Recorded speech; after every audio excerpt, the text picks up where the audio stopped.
Donc, c'est M. Serigne Moussa Diop, je suis inspecteur principal des impôts et des domaines et conseiller technique du directeur général des impôts et des domaines. Alors, la fiscalité foncière, une problématique qui semble revenir de plus en plus.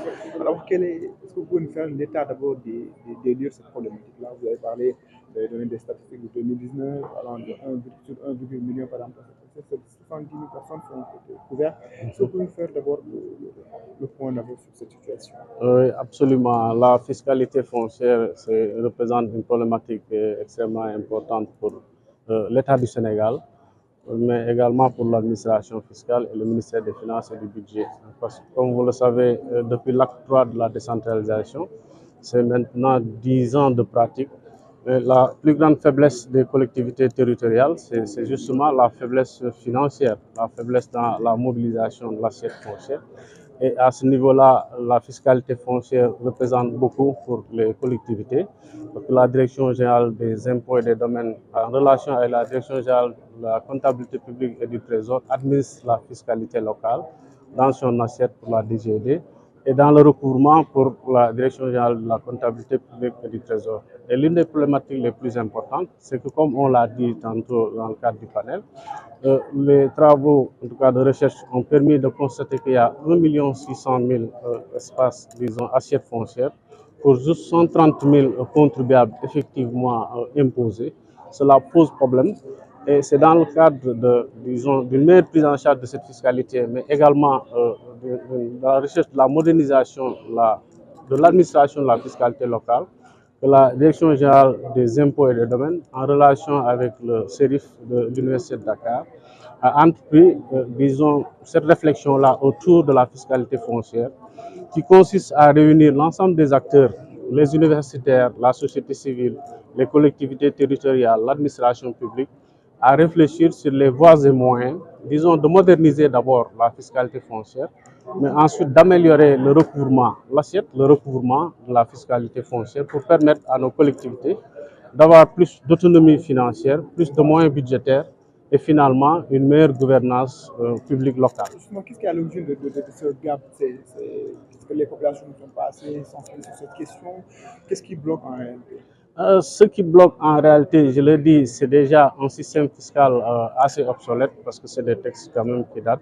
Ensuite, comme vous le constatez, le Sénégal, il y a un phénomène d'urbanisation, les villes qui grandissent, une meilleure, disons, de plus grande demande sociale en termes d'équipement, en termes de gouvernance publique, en termes d'exigences locales, qui font que les collectivités ont besoin de moyens pour une meilleure gouvernance. Or, il se trouve que, comme je l'ai dit tantôt, la réglementation parfois ne s'y est pas. Parfois également, il y a une certaine culture fiscale qui fait que les populations, en tout cas les propriétaires d'assiettes foncières, n'ont pas cette culture fiscale qui leur permettent d'aller spontanément payer l'impôt. Ce qui fait que l'impôt foncier a toujours été, disons, le parent pauvre de la fiscalité au Sénégal.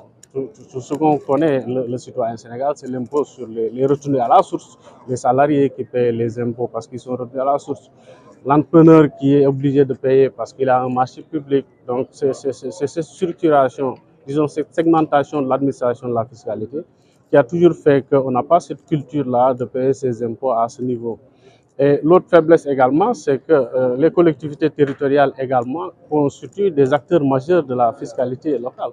Et l'absence d'une véritable administration fiscale locale également est un frein. Parce qu'on a tout le monde entendu parler de la mise en place d'une fonction publique locale, mais parfois les collectivités ne disposent pas des ressources humaines, notamment de qualité, pour pouvoir asseoir correctement l'impôt. Et ça, c'est une grosse faiblesse. Les administrations du Trésor et de la DGID font beaucoup d'efforts, mais il y a toujours un gap. Et c'est pour combler ce gap que la DGID, en collaboration avec le CERIF, a entrepris, disons, cette réflexion-là autour de la question, en réunissant tous les acteurs, toutes les compétences pour pouvoir, en tout cas, comme le nom l'indique, en regard croisé, pouvoir trouver des solutions à une meilleure fiscalisation sur le foncier. Il y a un problème de consentement à l'impôt foncier? Consentement à l'impôt, vous savez, c'est une problématique globale. C'est la problématique de la citoyenneté fiscale. La citoyenneté fiscale n'est pas tout à fait, disons, aux normes par rapport aux standards. même au niveau de la direction générale des impôts et des domaines, au-delà même de la fiscalité foncière, nous avons entrepris depuis quelque temps une véritable politique, disons, de formation à la citoyenneté fiscale, en relation même avec le ministère de l'Éducation nationale. La direction générale des impôts est en train de mettre en place ce qu'on appelle le civisme fiscal à l'école. Actuellement, il y a des écoles pilotes à Thiès, un peu à Mbour, en relation avec les inspections, disons, d'académie de ces villes-là. La direction générale des impôts a même confectionné des curricula de formation pour que le civisme fiscal soit, disons, enseigné dès l'école primaire. Et ça, c'est une révolution. Pratiquement dans tous les pays de la sous-région, on n'a pas vu un programme comme ça. Actuellement, si vous allez à Thiès, il y a beaucoup d'écoles primaires, je vous dis, qui sont en train de mettre en place des curricula de formation à la citoyenneté fiscale. Et ça, c'est pratiquement une révolution fiscale.